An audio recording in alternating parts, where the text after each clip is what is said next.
o cenário aí tá bonito ali, ó. Bandeira do Bahia. Armei tudo, tudo armado. Rapaz, eu gostei desse cenário aí, viu, Zé?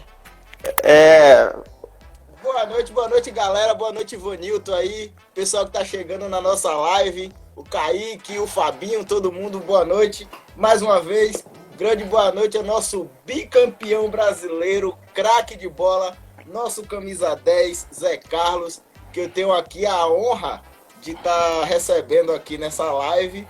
E, poxa, só agradecer. Antes de mais nada, Zé, eu quero falar aqui que você é um cara fantástico. Só pro pessoal que tá aqui nos assistindo na live, vou contar aqui uma historinha rápida, que eu trabalhava na Fonte Nova, né, Zé? E aí, Zé Carlos sempre entrava na Fonte Nova pelo portão onde eu trabalhava, onde eu tomava conta. E eu, naquele primeiro momento, né, pô, Zé Carlos, o 10, cheguei todo cheio de dedos, Zé, posso tirar uma foto, Zé? Zé, claro, rapaz, tranquilo. Tirei a foto com o Zé Carlos, postei no Facebook na época, aquela coisa toda. No dia seguinte, no jogo seguinte, Zé Carlos foi passar pelo mesmo portão. Eu achei que ele nem ia falar comigo, nem ia me dar bola. Ele tava no telefone celular, ele... Peraí, só um minutinho. Felipe, meu amigo, veio, pegou na minha. Eu falei, meu Deus, eu não acredito nisso, não. Esse cara fantástico que você é. E teve outra vez na rua também que você me viu, parou, falou comigo. Então, assim, foi. Craque dentro de campo, lá no Rio Vermelho, e craque fora de campo, um poço de humildade aí, esse ser humano maravilhoso que você é. Agora sim, boa noite, Zé Carlos. Boa noite, os fanáticos, né? Você que eu acompanhei também lá, representou muito bem nosso Bahia, né, Felipe? Você, além de torcedor, é um pesquisador, é um cara que conhece, apesar da pouca idade, conhece bem o time que você torce, né? E é um prazer. Eu tenho certeza que vai sair perguntas difíceis aqui. Eu vou me enrolar com você. Mas tudo bem, vamos tentar desenrolar. Nada disso, rapaz. Você é craque e você tira de letra. O que é difícil por camisa 10? Difícil é ganhar o Campeonato Brasileiro, rapaz, né? Pergunta.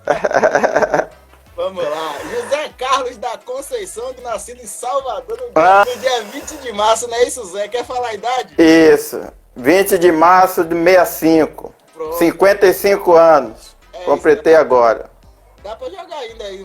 Dá pra bater um 2 aí na bolinha. Tá batendo... Rapaz, todo mundo fica me falando. Parei com 30 anos. Até hoje o pessoal fala que eu tenho que jogar. Às vezes apesar que eu não fiquei traumatizado, fiquei tranquilo. Quando parei, não tive aquele problema dos jogadores não de parar, que parar realmente é difícil, mas eu fui tudo tranquilo e cabeça fresca. É isso mesmo. E vem cá, Zé, você aqui de Salvador, né?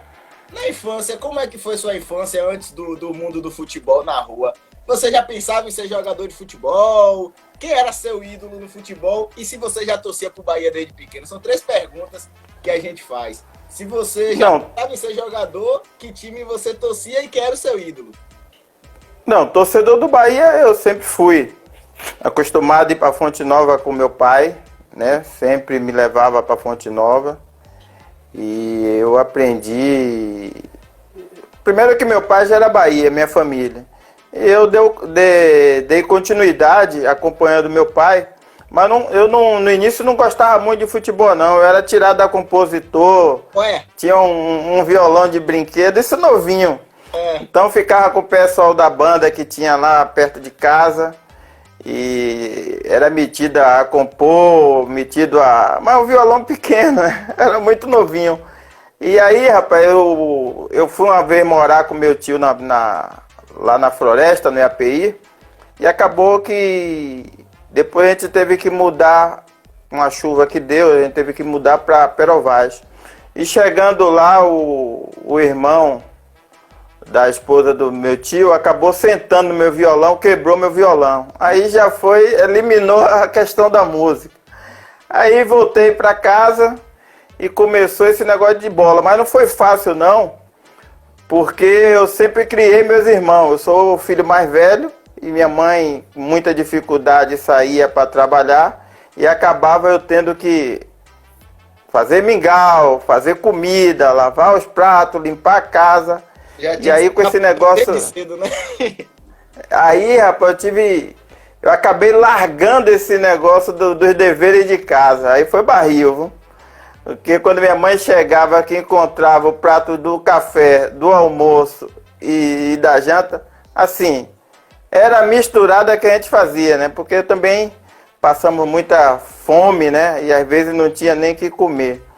Mas, e daí eu comecei com esse negócio de bola, minha mãe não queria que eu jogasse bola de forma alguma. Falava, não. E naquela época, jogador de futebol, quem jogava futebol era moleque. Uhum. Não é hoje que todo mundo quer pegar, se olhar um menino bom, todo mundo quer levar. É o amigo do amigo, é a tia, é o tio, é a mãe, é o pai. Todo mundo aí pergunta assim, e ele joga bola? Rapaz, joga demais. Isso aí é o melhor que tem. Não foi isso comigo, não. Minha mãe não deixava, rapaz, mas apanhava por conta disso. Porque deixava de fazer os deveres de casa e acabava apanhando. Mas eu pequeno, eu jogava muita bola no Tejo. Ou no Tejo não, no Azteca. Que é ali na ladeira do Paiva. Jogava na Escola Parque também. Quem e no era centro... do Bahia, que você ia pra Fonte Nova ali na década de 70, porque você viu o heptacampeonato, né? Nosso saudoso Sapatão aí se foi ontem. Quem era Na verdade, antigamente era diferente, porque o Bahia era um time que não tinha 1, 2, 3, não. A grande maioria era ídolo, pô. Os caras eram diferenciados e não saía do clube, né? Porque tem isso. Às vezes tem um jogador que consegue ser ídolo em 1 mês, em 2 meses, em 1 ano. Os caras ficavam 3, 4, 5 anos. O próprio Baiaco não saiu do Bahia. E Baiaco, agora sim, Baiaco, além de ser o que ele foi no Bahia, é um cara que tem um carinho, rapaz. Eu tenho um carinho assim. Sapatão, no caso, foi meu primeiro treinador, né? Foi ele que fez a peneira. Mas Baiaco, Sapatão, jogadores antigos, eles gostam muito de mim. Mas Baiaco é um amor, rapaz, quando ele me vê, me dá um abraço tão forte, tão bacana. E a recíproca é verdadeira, tem um carinho por Baiaco muito grande. Ele não pode me ver que a gente dá um abraço onde a gente estiver, demorado. E assim, a gente ter o prazer, né? De estar de perto dos jogadores como o Baiaco, como o próprio Sapatão, Edmilson, Beijoca, aqueles jogadores. Tive o prazer de jogar com alguns deles, próprio Dario, joguei com o Léo Oliveira, joguei com o Orni. Engraçado que quando eu cheguei no Bahia, para você ter noção, Orni que me colocou para jogar. Depois da fase que eu tive, eu estava num jogo em Tanquinho de Feira e o treinador ficou com medo de me colocar. Não, aí entrou todo mundo amistoso, foi contra a seleção campeão do Cinzal, Tanquinho de Feira. E entrou todos os jogadores, o que não entrou foi eu. Aí o Orni chegou no banco, era Nessival até que tava, de interino. Por que não vai botar o menino? Não, tô com medo de botar ele é muito magro e tal. Não, bota o menino, coloca ele aí, pô. Aí pegou... Falou, me colocou. Aí quando eu entrei, ele perguntou, você joga de quê? Aí eu falei, jogo de meia. Aí quem saiu foi Aristeu, um lateral direito que tinha no Bahia. E aí acabou o Orni indo para lateral direita e me colocou para jogar no meio. Ele nem se lembrava disso também. Eu falei para ele, ele ficou, rapaz, nem me lembrava disso. Falei, foi aquele jogo lá em Tanquinho, você fez isso comigo. E assim, aí eu tive o prazer também, antes de minha carreira no Bahia, depois que eu fui, ter o prazer de conhecer esses caras aí que ajudou a construir e fazer essa história do nosso clube, né? Jogadores que já eram ídolos, já consolidados, e que você teve aí o prazer de estar interagindo com essa galera. E era isso que eu ia fazer. Você foi para a base do Bahia, né? Foi jogar lá no Bahia. E o Márcio, ele tá fazendo uma pergunta aqui muito interessante. Eu vou mandar até um abraço para ele, que eu fiquei conversando. Um abraço, Márcio. Eu fiquei conversando com ele aí, rapaz. A gente pesquisando numeração de jogador de 59. Pra você pesquisar madrugada, nós dois pesquisando isso. O Bahia é o amor louco, mas vamos lá. O Márcio tá perguntando, boa noite, Zé. Quem eram os jogadores da base do Bahia na sua época que você achou que iria estourar no profissional ali, mas não vingou? Tinha alguém ali que você, na base, olhava que tinha futuro? Rapaz, logo quando eu cheguei no Bahia, que a gente até tem se falado muito, tinha Ivanzinho, meia esquerda. O Bahia tinha um time muito bom, tinha Lula, tinha Neca, Arquimedes, tinha Luiz Carlos, ponta direita, depois Corró. O Bahia era um Beto, ponta esquerda, jogava de meia também. Tinha qualidade, né, Zé? Era aí, pô, eles não tiveram oportunidade, assim, eu sempre falo, como o Bahia tinha jogadores que ficavam muito tempo, grandes ídolos no clube, imagina para um jogador da base sair e tomar o lugar de Léo Oliveira, pô. É. Imagina um jogador entrar e tomar o lugar de Emo, de Orni, de Dario, né? E por aí vai. Elinho. Tinha Elinho lateral. Então, assim, era muito difícil um jogador da base entrar no lugar desses jogadores. E eu acho que, é o que eu sempre falo, faltou um pouco de sabedoria e inteligência, e foi uma coisa que Deus me deu. Eu pensava o seguinte, para eu fazer diferente deles, isso aí foi um estudo meu mesmo. Eu falei, pô, esses caras jogam demais, pô. E eles têm dificuldade, não teve oportunidade de se firmar no Bahia. Então eu tenho que fazer algo diferente. E foi o que eu fiz diferente, que mais na frente eu vou estar passando na próxima pergunta. Mas tinha essa leva aí desses jogadores, muito bom, muito, muito mesmo. Mas tinha 10 anos que não jogava um jogador da base no profissional. Era isso que eu ia te perguntar, Zé. Era o nosso próximo ponto da pauta. Porque assim, você foi um jogador que subiu, que você foi pro Bahia, fez a base do Bahia, foi campeão baiano na base do Bahia, teve todo o processo ali de passar as fases do Bahia, subiu ao profissional, camisa 10 e campeão brasileiro. Assim, Zé, na sua opinião hoje, você que ainda hoje é ligado ao meio do futebol, quando é que você acha, e se é que você acha que a gente ainda vai ter um jogador da base no Bahia? A gente sabe que hoje é muito difícil, mas recentemente nós tivemos aí o Talisca e o Eric Ramírez, que foram jogadores da base, que subiram, chegaram ao profissional, só que não tiveram a continuidade. É como você falou, os caras ficavam 3, 4 anos. O Talisca ficou 2013 e 2014, o Ramírez ali 2018 e 2019. Na sua opinião, Zé, quando é que a gente vai ver um Zé Carlos? Ou você acha que a gente nunca mais vai ver um Zé Carlos? Um cara para virar ídolo, camisa 10 e campeão pelo Bahia? Não, nós estamos torcendo por isso, pô. Nós queremos isso. A vida, ela continua. E assim, o Bahia está se colocando numa condição que, se fizer o trabalho correto, com certeza nós vamos fazer esses outros jogadores, até porque o Bahia, dentro da sua história e dentro da conquista do primeiro campeonato brasileiro e do segundo, sempre teve jogadores baianos e jogadores feitos na base, né? E no time de 59 era na faixa de 40, 45. De 88, 80, 90% jogadores da Bahia e jogadores feitos na base do clube.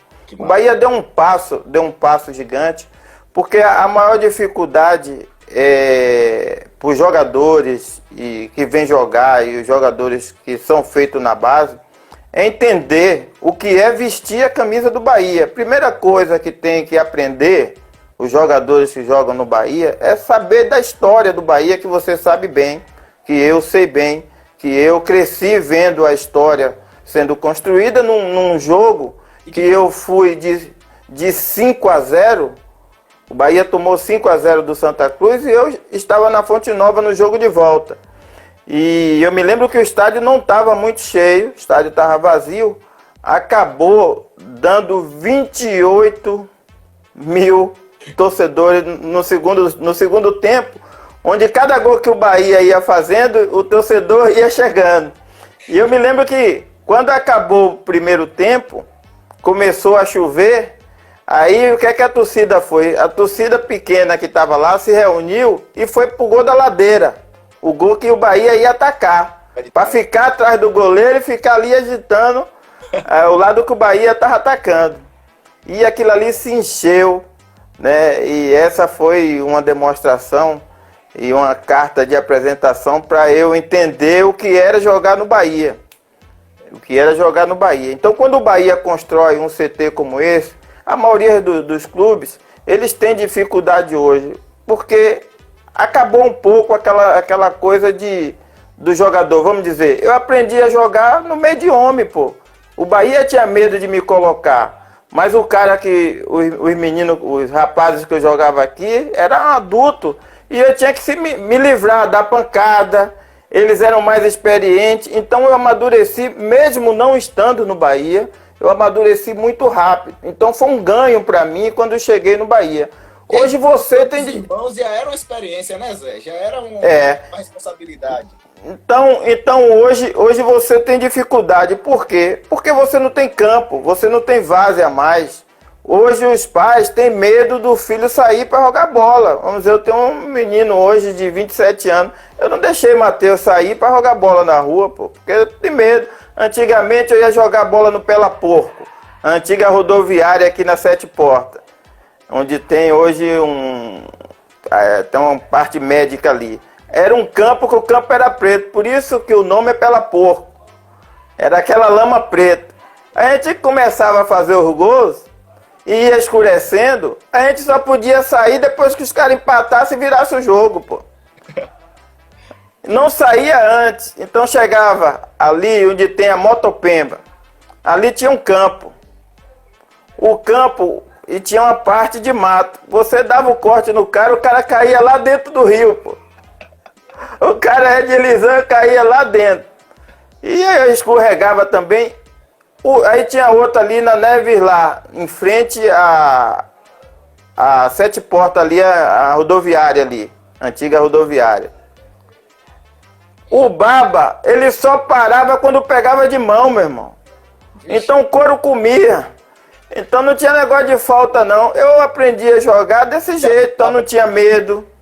Eu não tinha medo, eu já tinha essa experiência. Tanto que eu fui pro Bahia com 18 anos. Então o que é que eu quero falar com isso?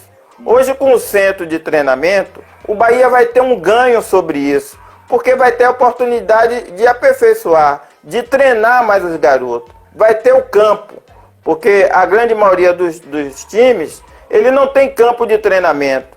Porque está treinando, começa um treino 8 horas, 9 horas tem que entrar outra divisão. Então o Bahia hoje está chegando numa condição que vai poder fazer o DNA. E esse estudo já está sendo feito, foi feito comigo, com alguns grandes ídolos do clube, para pegar a essência de cada um. O que era Beijoca, o que era Léo Oliveira, o que foi Orni no Bahia, o que foi Sapatão, o que foi Edmilson, o que foi Bobô, quem foi... E aí pegar isso tudo e chegar e falar pro menino. Tá desenvolvendo, Zé? O Bahia tá desenvolvendo? Tá desenvolvendo, já estava desenvolvendo, desde o Fazendão. E agora com um novo centro de treinamento, com certeza, indo por esse caminho, nós vamos ter jogador com DNA do clube e que vai nos representar muito bem. Que foi isso que eu fiz. Eu saí da arquibancada, fui para o Bahia, treinei no Bahia e nada mais do que fazer o que o torcedor queria. É isso que nós queremos hoje, que esses jogadores façam o que eu vi, o que você vê, vendo a história do clube, que não tem jogo perdido, precisa dar de 5, dá, o gol de Fito na final, o gol de Raudinei, o gol, e assim vai. Esse é o nosso Bahia. E eu tenho certeza que quando o Bahia conseguir, até porque se fala muito, porque dinheiro, porque isso, mas se você tiver jogadores feitos dentro de casa, e outra coisa, você falou de Talisca, falou de Daniel, hoje é mais difícil você prender o jogador. Mas hoje, como o Bahia está, você está vendo que muda. Tem jogador que prefere não sair, já quer ficar no clube. Então, se o nosso clube for se fortalecendo, vai ter jogador que vai querer fazer história. Não, deixa eu fazer uma história primeiro no Bahia, para depois eu sair. E isso já está acontecendo, e tenho certeza que vai se fortalecer mais, e a gente vai começar a ter esse jogador. Não é possível, dentro do time do Bahia, de transição, ou time A, não ter jogadores da base. Então é o momento da gente se preocupar com isso, fazer com que esses jogadores joguem no Bahia, que seja titular do Bahia, que represente o torcedor da Bahia no time do Bahia. Rapaz, chega arrepiou aqui agora. Rapaz, ver Zé Carlos falar um negócio desse, chega a dar um negócio assim, velho. Chega a arrepiar aqui e só... Chega a dar emoção de verdade. Chega a dar uma esperança, né? De que a gente, enquanto torcedor, possa ver. Porque eu costumo dizer que eu nasci na época errada. Porque o Bahia teve seu grande auge ali.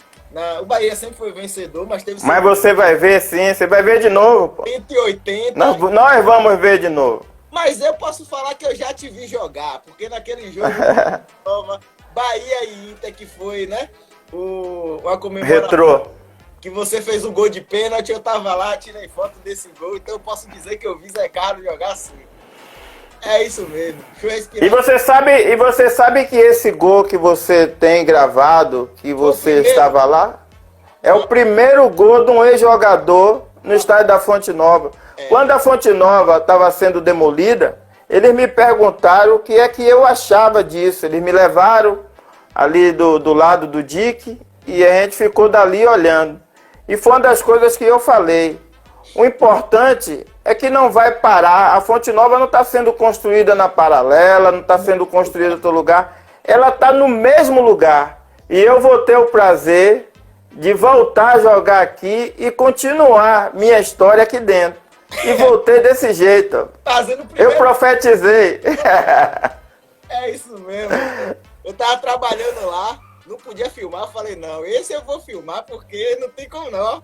Peguei lá o gol de Zé lá, só alegria, Zé. Poxa, que quase o goleiro pegou, né? Você filmou, o goleiro quase pegou. O goleiro não saiu nem da filmar. Tá tirando onda ainda. O goleiro por lado, a bola pro outro, não tem nem comparação. Pois é. Então, Zé, você faz sua base no Bahia e aí você faz parte do time que foi tricampeão estadual. 86, 87, 88.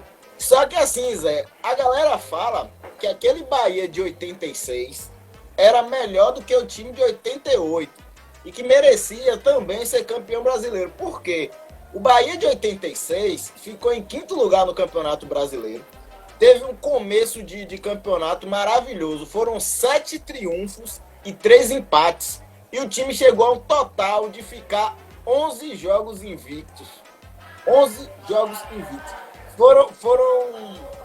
Acho que a maior sequência de 16 jogos invictos. 16 jogos invictos. Foi a maior sequência da história do Bahia em campeonatos nacionais. E aquele time só eliminou o Palmeiras nas oitavas de final e foi eliminado pelo Guarani, que ia para a final contra o São Paulo. E aí, Zé, como é para você que subiu da base, um time tricampeão estadual, só tinha cobra criada, como o saudoso Léo Brila gostava de falar, só tinha cobra criada do Bahia ali, tricampeão estadual, viria a ser o campeão brasileiro.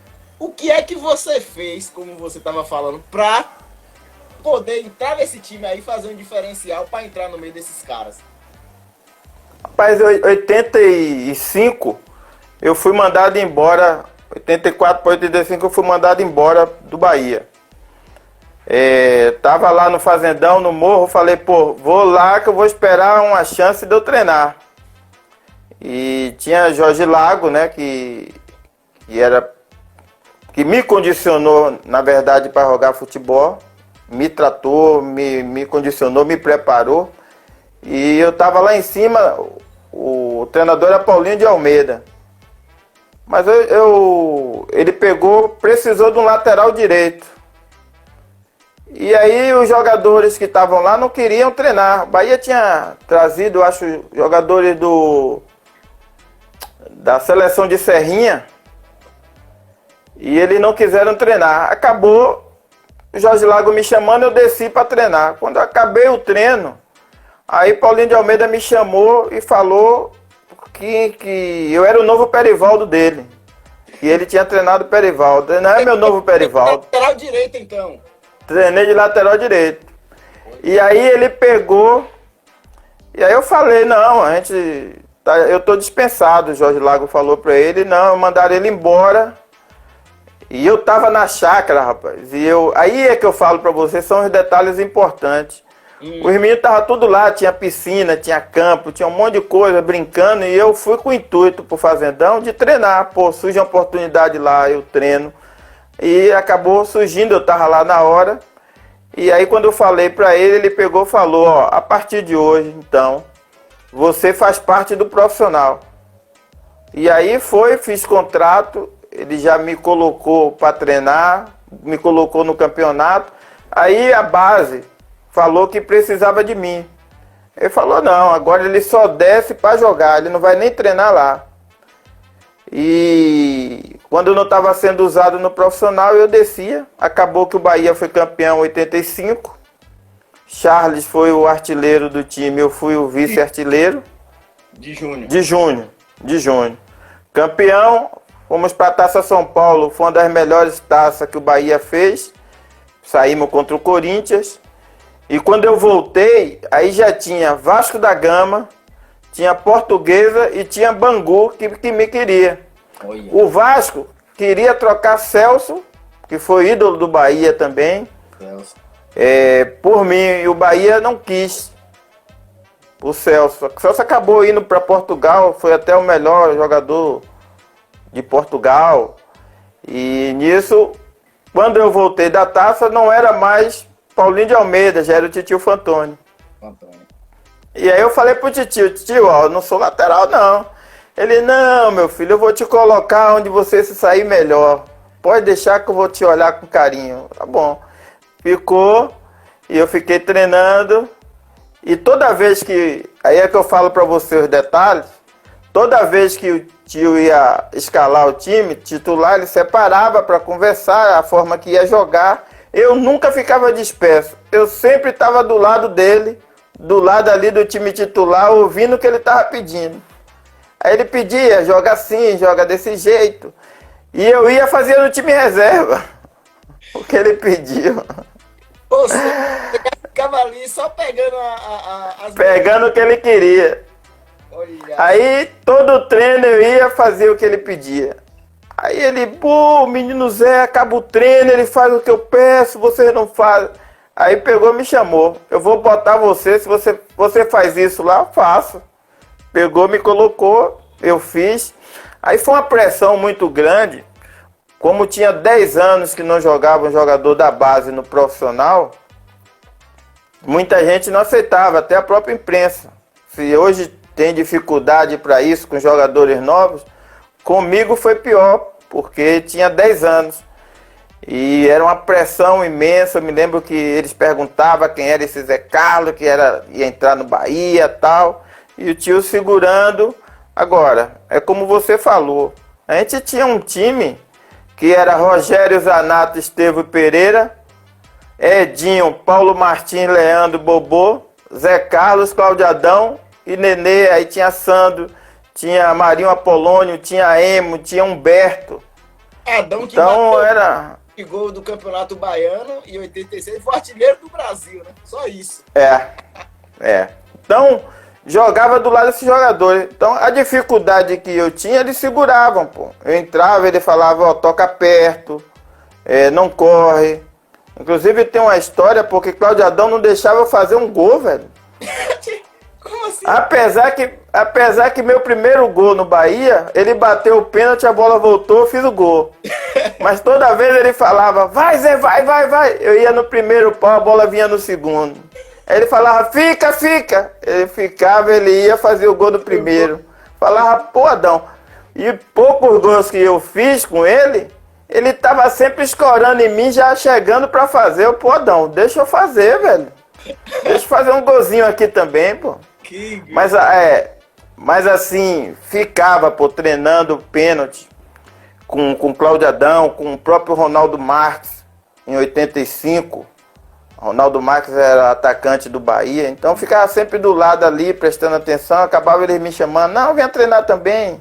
Eu não saía do campo, ficava sentado olhando, e assim, até para falar uma coisa importante, além, agora que todo mundo sabe disso que eu sempre falei, eu fiz peneira com 1.300 garotos, e quem me escolheu foi Sapatão. Eu vi isso depois mesmo. Ele foi meu primeiro treinador. E uma coisa que ele me ensinou, que eu trago até hoje e ensino aos meninos, que é pênalti. Ele que me ensinou a bater pênalti, foi a primeira pessoa que falou, não, ó, mira o canto ali, do lado da trave, bate ali. Falava pro goleiro, ó, ele vai bater ali, para ganhar potência, ganhar firmeza, fui, ganhando. Aí você... Também, né? Aí depois peguei Ronaldo Marques, peguei Marinho, peguei Cláudio Adão, falou na base logo quando eu comecei. Então, depois ele ensinou a virar o pé, que foi aquele gol que você viu. Eu vou parecendo que vou bater, quando chego na hora eu faço a cuia pro outro lado. E ele que ensinou. E Cláudio Adão batia pênalti que nem saía do lugar, né? Ele marcava a bola com a perna esquerda e a potência que ele tinha, né? A força na perna direita, ele descolocava ou batia com firmeza, não dava tempo o goleiro chegar. Mas aquele time de 96 foi um time muito especial, né? Que tinha jogadores assim, interessantes demais. Mas futebol é assim.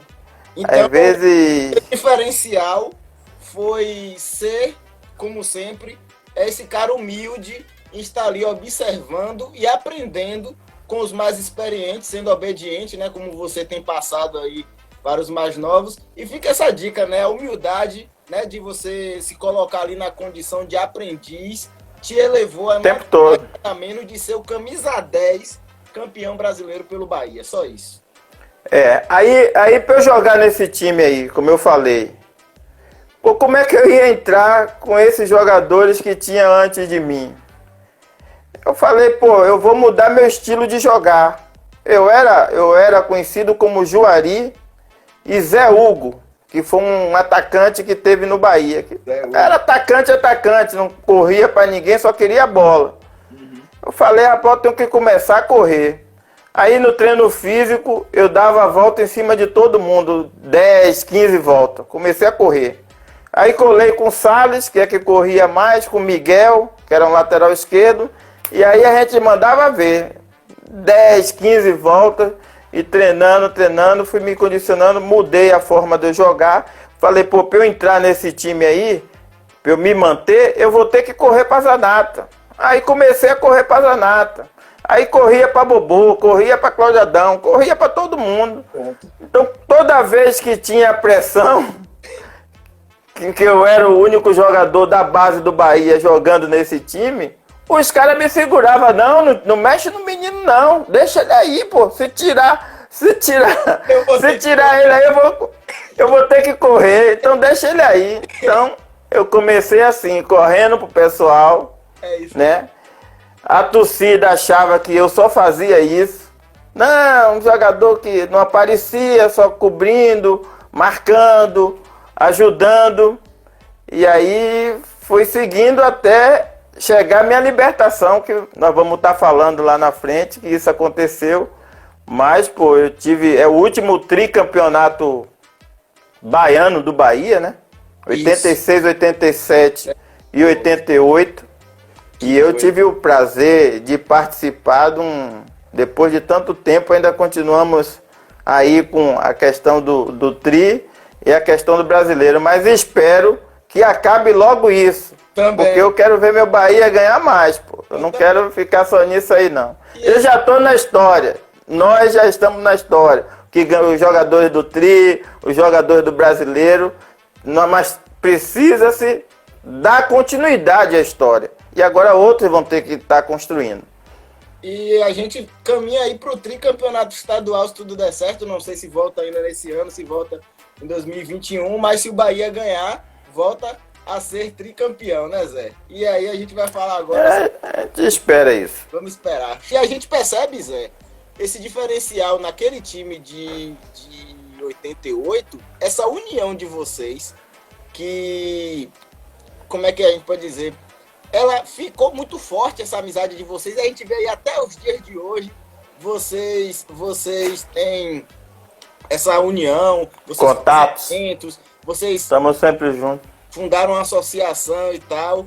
Isso. E aí a gente vê muito que o espírito daquele time de 88 era tão verdadeiro que permanece até os dias de hoje. Eu nunca vi outro time no Brasil assim, não sei se existem outras associações e tal, mas igual aqui a de vocês no Bahia.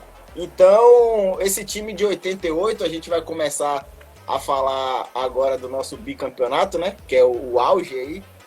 E naquela época também já dava para sentir que o time era unido. Eu vejo muitos documentários, muitos vídeos, e a galera falando assim, porque a gente era unido também, dentro e fora de campo, quando o pau quebrava, e aí, meu irmão? E era mesmo. Os bavis, Ronaldo parecia que fazia box, os caras batendo num tal de Bigu lá do Vitória, o pau quebrava. E aí, Zé? Rapaz, naquele jogo ali, eu perdi uma trava de alumínio nas costas de Santos, pô. Antes de Ronaldo, se você for pegar o vídeo, ele passa correndo, eu tô indo para ajudar o Osmar, aí tem aquela confusão e sai correndo, né? Eu vou assim, nas costas dele com a chuteira, vou nas costas. Eu perdi um birro, aí depois logo na frente ele encontra Ronaldo, e aí Ronaldo dá jeito. Mas falando desse momento, aí passa o tempo, Felipe. A gente vai jogar no Morumbi, pô. E Santos, ele era do São Paulo, estava emprestado ao Vitória. Rapaz, ele tinha 2 metros, ele era mais largo do que a porta. Rapaz, vem andando eu no corredor, eu e o Ronaldo. Aí a gente olha assim, tá Santos em pé assim, ó, no corredor. Falei, Ronaldo, olha quem tá ali, rapaz. Ele, rapaz, aí já tirou o relógio, ou a gente vai bater de novo ou vai apanhar. Aí botou o relógio no bolso.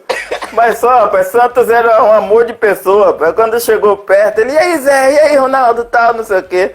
Mas a gente já ficou esperto pra poder falar, rapaz, se ele vier, nós vamos... Teve, uma história parecida, a gente jogava na Arábia, né? E tinha Gilmar, um atacante do governo lá do Democrata de Valadares, que foi junto com a gente, jogou no São Paulo depois. Aí tinha um zagueiro, como tinha muito brasileiro lá na Arábia, e ele foi treinado, ele jogava no Shabab. Ele xingava a nossa mãe, xingava tudo, rapaz. O cara xingava tudo que era nome. Falava que ia matar, o cara jogava com a chuteira de alumínio, que era um dedo, fininha. E dava ali porrada, né? E a gente foi jogando contra ele lá em Riad. Aí caiu Gilmar e caiu ele, né? Aí Gilmar falou, vou levantar para ele não querer me pegar, né? Quando Gilmar levantou com medo dele, ele correu achando que Gilmar ia pegar ele. Um correndo do outro. Aí Gilmar cresceu, né? Falou, rapaz, vou pegar, vou pra cima, não sei o que. Um correndo do outro. Um com medo do outro, saiu os dois correndo. Pois é. Então, Zé, vamos pra 88. E vamos nessa. Que muita gente lembre da campanha de 88, lembre de Bobô. Tem até um amigo meu, né, que torce pro esporte, falou Bahia, falou Bobô. Tem outro amigo do esporte aqui, o Cleidi, falando que começou a gostar do Bahia por causa de mim. Abraço, Valtinho. Mas assim, se a gente foi parar para analisar a campanha de 88, você foi o artilheiro do Bahia e eu saí olhando gol por gol. Você, junto com o Paulo Robson, foram os que deram mais assistências. Vocês tiveram 4 assistências, inclusive o Ivanilton tá aqui falando, Zé, pra mim você foi o jogador que fez a diferença na campanha do título de 88. Pra mim também, porque Bobô foi decisivo na semifinal e na final, só que pra chegar até lá, né, tem todo o percurso. Então, assim, na minha opinião, analisando a campanha do Bahia toda de 88, você, pra mim, foi o melhor jogador do Bahia. Artilheiro, dava mais passes. Fora que você dava muito passe, os caras não faziam gol também. Rapaz, na final, você deixou o Osmar de cara, velho. Pra Osmar se consagrar pra fazer o gol de título, mas tinha Tafarel, né? Você deu um passe açucarado. Fora que aquelas suas arrancadas de pegar a bola da zaga pro ataque. Era uma coisa louca. Eu assisto os jogos do Bahia antigo. Eu fico de madrugada assistindo o jogo completo. É sensacional o que você jogava, Zé. E o que era, agora é o momento de falar, o que era aquele time de 88, a sensação de ser campeão pelo seu clube do coração, ser campeão brasileiro, Zé. Conta aí só um pouquinho de como é que foi isso tudo.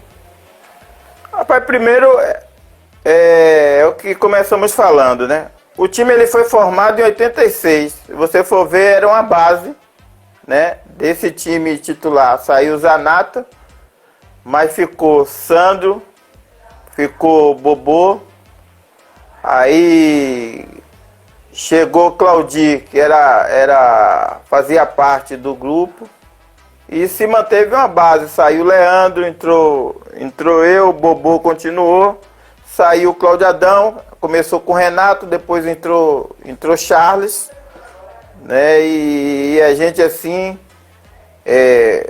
foi aprendendo, foi sabendo o que o outro gostava de fazer. A gente conversava muito, né? Essa semana, Álvaro, do Futebol Multimídia, Álvaro Brandão. Ele é o maior arquivo, Álvaro Brandão, é um dos maiores arquivo do Bahia. Ele foi hoje ou foi ontem, um negócio desse. Ele pegou, se foi, um beijo no seu coração, Álvaro. Jesus te abençoe. Álvaro conseguiu resgatar minha vida toda, né? Toda. Até meu primeiro gol, que foi aquele contra o Botafogo, que Adão bate o pênalti. Isso, Botafogo de Salvador. 3-0. Essa semana, você tem noção do que eu tô falando, do que era o entendimento desse time. Tem um gol que Zanata fez contra o Atlético de Alagoinhas, que a bola ela vem sendo tabelada, ela coloca uma bola na área, essa bola volta para um jogador do Bahia, ele toca para mim, eu tô virado olhando pro lado de lá, a Zanata tá passando pelo lado direito. Eu nem olho, eu dou de 3 dedos pra Zanata. Esse gol meio parecido com aquele gol de Carlos Alberto. Só que Pelé para a bola, olha, espera ele passar para tocar. Eu não, tô olhando para lá e meto de 3 dedos para cá, sem olhar, sem nada. Ronaldinho Gaúcho. Então você vê... Então você vê o entrosamento, né? O conhecimento de... Tá falando, foi um 6-1. Isso. Você pegou também nesse jogo, não foi? Firgou também. Zanata, Firgou. Bobô. Foi esse gol aí, foi esse jogo que eu fiz o gol e fiz uma comemoração diferente. Eu peguei o telefone que tinha lá no fundo do outro gol. E quando eu fiz o gol na ladeira. Aí tinha Fernando Moreira, que era o diretor.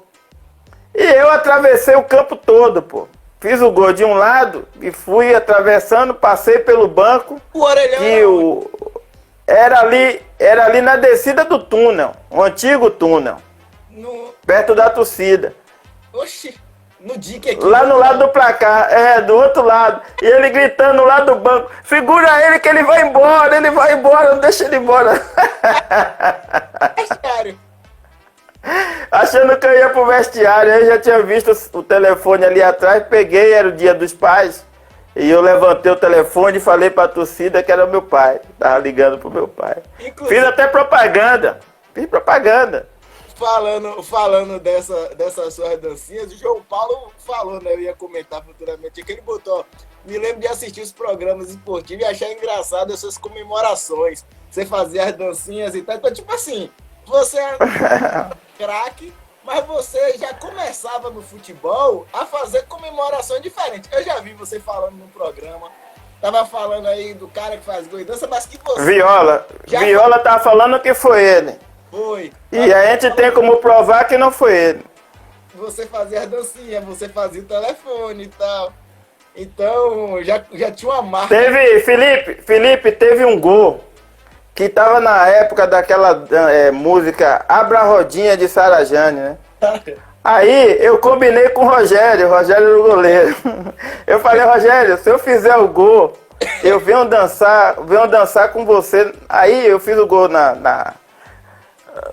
no dique, do lado do dique, ele tava agarrando do outro lado da ladeira. Eu atravessei o campo todo, entrei na área e fui dançar com ele, ele dançou. Saiu no Fantástico, cara, olha aí, abre a rodinha, não sei o quê. Chegou em casa a mulher, eu tô com ele. Você não toma vergonha, não? Dançando, você é algum menino? Calma aí, né? Você trazendo problema cara dentro de casa, rapaz, você não vê comemorando o Sarajane? Mas aí, pô, aí esse time do Bahia foi formado em 86, né? E foi uma caminhada de entrosamento, de conhecimento, para chegarmos ao... Rapaz, era um negócio legal, porque a gente gostava de ficar junto. A gente gostava de ficar junto. E os treinadores antigamente, hoje você concentra para jogar, às vezes até no dia, pô. Né? Você vai direto para concentração, vai direto para o jogo um dia antes. A gente ficava 3, 4 dias concentrado um com o outro. Não tinha jeito. Evaristo então, pô, Evaristo a gente jogava domingo, às vezes, ou domingo ou segunda a gente concentrava para jogar quarta, quinta-feira. Aí acabava o jogo, ia em casa e voltava pro jogo domingo. Então a gente ficava lá. Então, a gente era unido, gostava da resenha, a resenha era forte no tanque lá do Fazendão, ou no quarto 5, de Edinho, Jacaré e Ronaldo, que eram mais antigos, eles tinham medo de Evaristo. Eles falam que não, mas estou entregando o jogo. Rapaz, não fale que vai para lá pro quarto, não. Não, ó, a Evaristo sentado, a gente falava, todo mundo lá no quarto 5, hein? Que era o quarto dele. Evaristo ficava só olhando. E a gente dando risada, ele, rapaz, ele não gosta disso. Não, a gente vai ficar com você, a gente era o mais novo, botava pilha nele. Aí, e Ronaldo e Edinho, eram os dois do quarto. Não, vamos pra lá pro quarto. Ou senão, tava almoçando, jantando, aí Evaristo sentado e ficava só olhando. Aí a gente pegava e falava, ó, tem resenha hoje, hein? Lá no tanque, acabou aqui o jantar. A gente já tava almoçando, já tava falando da resenha. Vamos pro tanque. Evaristo ficava olhando aí, ele ia andando, a gente tudo sentado lá no tanque, todo mundo junto. Ele chegava naquela recepção grande que tem lá, aquela principal, aí ficava dali olhando, a gente lá no tanque, aí a gente combinava, ó, ele vai vir andando, quando ele chegar aqui fica todo mundo calado.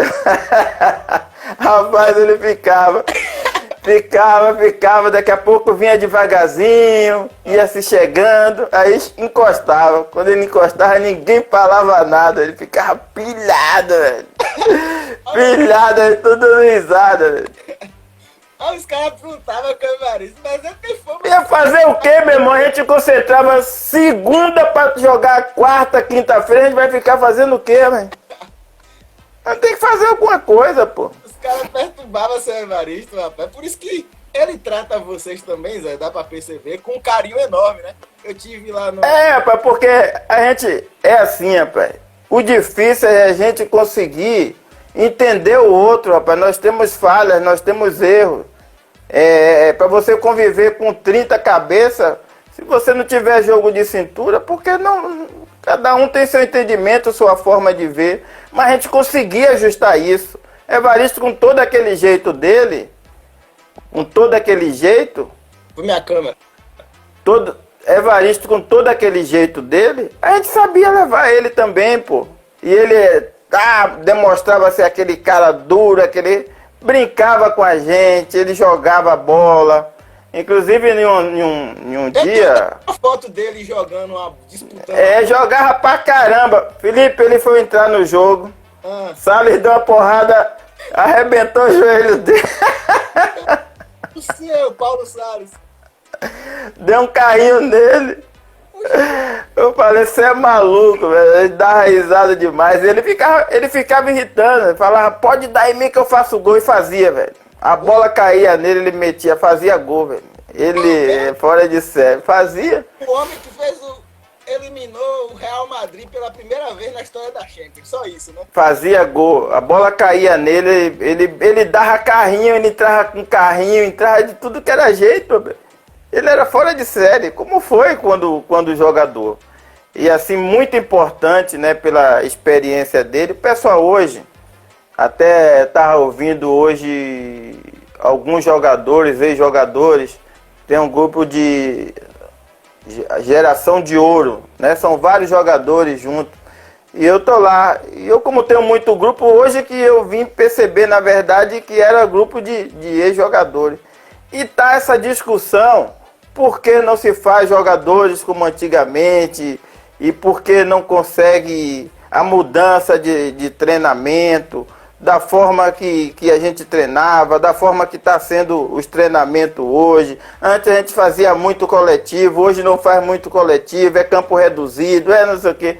Eu estava lá, tem Douglas, tem um monte de gente nesse grupo aí. E eu estava ouvindo, Eu vejo assim, a grande dificuldade é justamente essa que eu falei. Não existe mais os campos de várzea. Os meninos não têm. Hoje, eu tenho a escolinha do Bahia e tenho o Centro de Formação de Atletas Zé Carlos. Hoje, se você vai colocar um menino de uma certa idade para jogar com um maior, a mãe fala, o pai fala, todo mundo fala. Eu jogava no meio de homem, então eu aprendia, quando eu ia jogar na minha idade, eu estava acima. Então, isso me preparou. Isso você não consegue fazer mais hoje. Porque às vezes também os meninos têm medo, tá? Não tem campo, tá? Eu me lembro que antigamente os valores, as formas de ser também era outra. Você não tinha celular, você não tinha dinheiro como tem nos dias de hoje, você não tinha empresário, não generalizando, mas empresário que prejudica e atrapalha a carreira de muitos jogadores, de muitos garotos, porque não sabe nem o que acontece no campo e dá conselhos errados, leva para o caminho errado. Então tem muitos meninos hoje que vai para um clube que está no Bahia, ele vê o seguinte: não, se não me botar para jogar, se não acontecer isso, não acontecer aquilo, meu empresário vai me tirar e vai me levar para outro lugar. Então, isso tudo é ruim. Tem treinadores que vivem na pressão, pô. Treinadores que vivem na pressão. Então, você precisa ter tempo. Muitas das vezes, acaba o treino, não fica um no campo, vai todo mundo embora. Pegar celular, vai pra shopping, é empresário, é dono de banda, é dono de não sei o quê. Então, quando você vai ver, às vezes o futebol tá em último lugar na vida dele. Entendeu? Ele quer cortar cabelo igual a fulano, ele quer usar tatuagem de não sei quem, mas ele não é ele mesmo. Ele não tira proveito dos que passaram, dos que tem, para construir o caminho dele. Ele precisa ter o caminho dele. Ele não vai ter o meu caminho, nem o caminho de outro. Ele tem que construir. Vem cá, o que é que Zé Carlos tem de bom? Eu vou tirar de Zé Carlos para construir meu caminho. Eu vou pegar de Felipe, para construir o meu caminho. Eles não fazem isso. Eles querem ser tudo igual. Eles querem jogar da forma igual. Eles não acrescentam nada. Sobre isso que você estava falando, Zé, de jogar no meio dos grandes, eu não fui profissional, mas eu fiz escolinha quando eu era criança, e eu tive muito isso de jogar no meio dos caras mais velhos, e quando eu ia jogar contra os meninos da minha idade, eu estava muito acima deles. À frente? Claro! Tanto está falando aqui, ó, isso, Zé, o futebol brasileiro está perdendo muito. Eu tenho exemplo de amigos meus que jogam muito porque começou no meio dos grandes. E o João Paulo tá falando, né, que os babas de ruas também eram bem diferentes. Acabaram, pô. Então, meio que se perdeu. A gente vê hoje, o jogador de futebol, hoje tem bastidores, TV, não sei o quê. O cara chega com fone de ouvido, aí chega lá, bota aqui o bonezão. Não fala nem um com o outro. Nem fala um com o outro. A esposa do rapaz ali ficou doente. Ele tem esposa, é capaz de nem saber que o cara é casado. Enquanto vocês, não, vocês têm...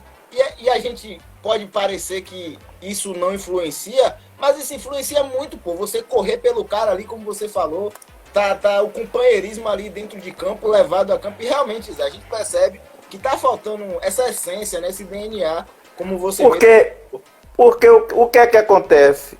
O futebol é associação, association, como o Evaristo falava.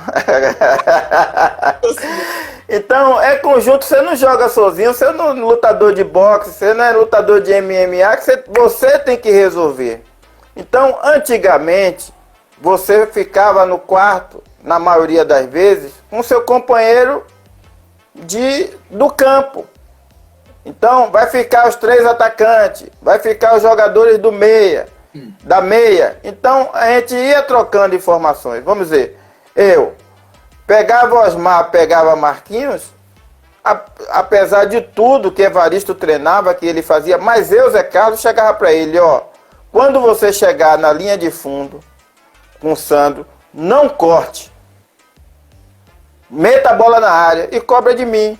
Então, o zagueiro, ele não sabe que a bola vai ser usada mesmo sem não ter ninguém.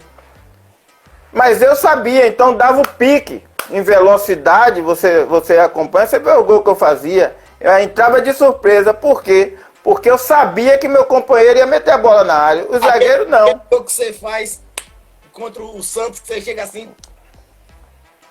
Eu fazia sempre gols assim, porque eu sabia que ele não ia cortar. Então o que é que acontece? O cara chega na linha de fundo, eu tô no meio, eu vou dar um pique para chegar na área. Ele vai lá, corta a bola, pá, não cruza a bola. Eu dei um pique em vão. Na outra que ele pegar, eu já cria dúvida em mim. Pô, ele vai cruzar, ele vai cortar. Eu já não vou, pô. Eu já não vou dar pique errado, mas eu sei. Quando tá faltando aqui, o Instagram tá mostrando aqui que tá faltando um tempo pra 1 hora. Eu vou encerrar a live. Vai e volta pro segundo tempo. E antes de mais tá. nada, é só mandar um abraço pra Valdomiro aí, ó. Valdomiro. Ah, Valdomiro? Um abraço aí pra você, ó. Ah, um abração, Valdomiro. É, um dos poucos zagueiros hoje aí, que no final de perna esquerda, né? Acabou isso. Os zagueiros hoje não são mais pelo lado esquerdo, perna esquerda. Pois é. Tá faltando 10. Vodou aí não era brincadeira, não. Vardé, isso aí é resenha demais. É, que é resenha já. Pra aí que a gente tá bom. pro segundo tempo.